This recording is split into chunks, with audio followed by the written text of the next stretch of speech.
Pemirsa AG, pelaku anak yang terlibat dalam penganiayaan David telah divonis Majelis Hakim Pengadilan Negeri Jakarta Selatan. Dan untuk membahas hukuman yang diterima AG, sudah terhubung bersama dengan kami pakar hukum pidana anak, Ahmad Sofyan. Pak Sofyan, terima kasih sudah berkenan bergabung di Berita Satu Sore. Jadi dari kacamata seorang pakar hukum pidana anak, apakah vonis hukuman yang diterima AG ini sudah tepat atau mungkin ada pandangan lain? Saya punya pandangan yang berbeda ya dengan jaksa dan juga dengan majelis, dengan hakim tunggal yang memeriksa dan memutus ini. Bahwa di dalam Undang-Undang Sistem Peradilan Pidana Anak itu, sanksi untuk anak yang berhadapan dengan hukum itu ada dua jenis. Pertama adalah pidana, dan yang kedua adalah tindakan. Nah, pidana itu adalah penempatan anak di Lembaga Pembinaan Khusus Anak atau LPKA. Jadi tidak ada penjara anak ya. Jadi saya koreksi, anak yang diponis, AG diponis itu bukan di penjara ya, tapi dimasukkan ke LPKA, Lembaga Pembinaan Khusus Anak. Jadi dia akan menjalani pidana selama 3,5 tahun di Lembaga Pembinaan Khusus Anak. Nah, masalahnya adalah di Lembaga Pembinaan Khusus Anak ini di Indonesia belum ada LPKA untuk anak perempuan. Iya, yang ada untuk anak laki-laki, sehingga kemungkinan besar AG akan dititipkan di lapas perempuan dewasa tentunya ya.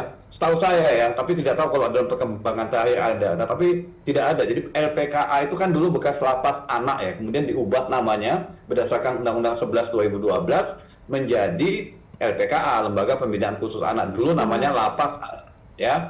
Jadi kita itu kan ada dua lapas perempuan dewasa dan lapas laki-laki dewasa. Kemudian untuk anak namanya LPKA, tapi tetap di bawah Kementerian Hukum dan HAM. Nah, satu bentuk sanksi lagi bagi anak yang berhadapan dengan hukum itu adalah tindakan. Tindakan itu satunya adalah menempatkan anak, Mbak Patricia, di lembaga rehabilitasi sosial di bawah Kementerian Sosial, LPKS namanya, Lembaga Perlindungan Kesejahteraan Sosial Anak.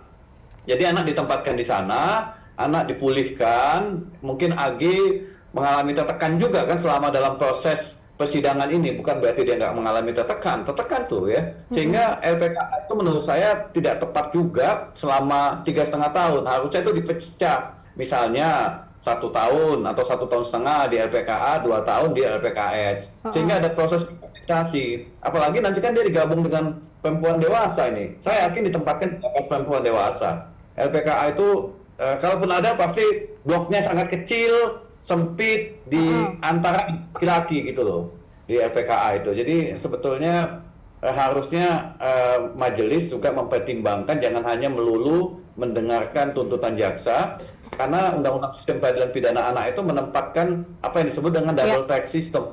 Double track system itu ada pidana dan ada tindakan. Tindakan itu untuk pemulihan mental dan rehabilitasi anak tersebut supaya keluar dari Pak Sofyan, bagaimana dengan ini ya, berbicara soal hal yang kemudian menjadi pertimbangan hakim. Salah satunya adalah korban David Ozora kemudian menderita stroke. Apakah pertimbangan ini juga menurut Anda sudah tepat atau ada catatan?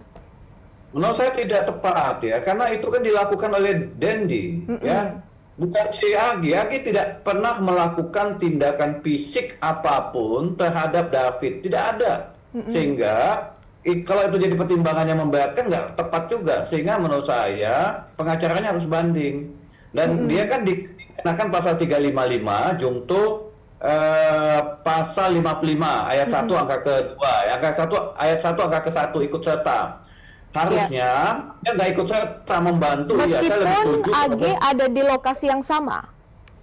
Iya, kalau namanya ikut serta, sama-sama melakukan perbuatan fisik, itu ikut serta. Paling tidak dia melakukan perbuatan yang melukai Dandi. Tapi kalau dia membantu, ya kenapa? Dia tidak berusaha untuk mencegah, menghalangi, ya sehingga dampak terhadap David harusnya bisa lebih kecil. Jadi posisinya harusnya 355 junto 56, membantu melakukan penganiayaan yang menimbulkan luka berat. Jadi membantu melakukan perencanaan penganiayaan berat, ya. Nah, itu harusnya bukan 355. 55 itu harus betul-betul dia merencanakan, ikut dalam skenario, melakukan perbuatan, kemudian David Ozora mengalami situasi yang seperti saat ini kita lihat ya. Jadi artinya sebagai saya afirmasi bahwa vonis ini menurut Anda kurang tepat.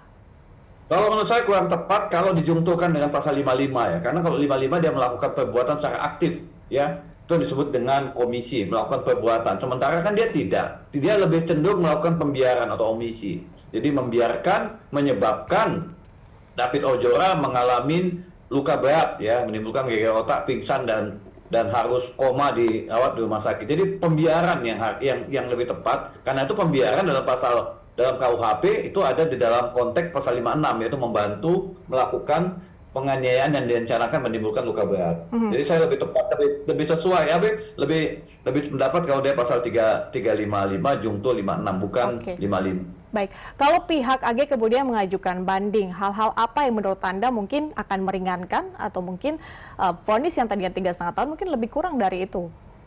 Ya, pertama pengacara harus melihat ya, mendalami Undang-Undang 11 2012 dan filosofisnya bahwa Undang-Undang 11 2012 itu bukan untuk menempatkan anak dalam lembaga yang kita sebut dengan lembaga pemasyarakatan ya, tidak menempatkan itu. Prioritas utama adalah bagaimana merehabilitasi anak yang diduga melakukan tindak pidana atau yang kita sebut dengan anak berhadapan dengan hukum. Jadi tidak tepat ya, itu yang harus dilihat secara utuh. Yang kedua, AG tidak ikut serta dalam tindak pidana yang seperti yang dilakukan atau dituduhkan oleh jaksa yang kemudian divonis oleh hakim. Tapi kalau AG cenderung sebetulnya membantu dan membiarkan terjadinya penganiayaan berat. Jadi angle seperti itu yang harus dilihat pengacara ketika melakukan banding, sehingga harus direvisi menurut saya, bukan 355 dengan jungto 55, tapi harusnya dengan 56. Ya, hukumannya bisa lebih berat, kemudian dia memerlukan tempat untuk pemulihan ya. Sehingga AG ketika keluar dari lembaga kesejahteraan sosial anak tadi itu bisa lebih baik. Dan bisa menatap masa depannya lebih cerah, tidak seperti saat ini. Baik, artinya ada kurang lebih dua catatan, yaitu yang pertama terkait dengan penempatan AG setelah vonis, kemudian yang kedua adalah peran serta dari AG itu sendiri, di mana ia tidak ikut serta dalam penganiayaan itu sendiri. Pak Ahmad Sofyan, pakar hukum pidana anak. Terima kasih Pak Sofyan sudah berkenan bergabung di Berita Satu Sore. Selamat bertugas. Ya, sore.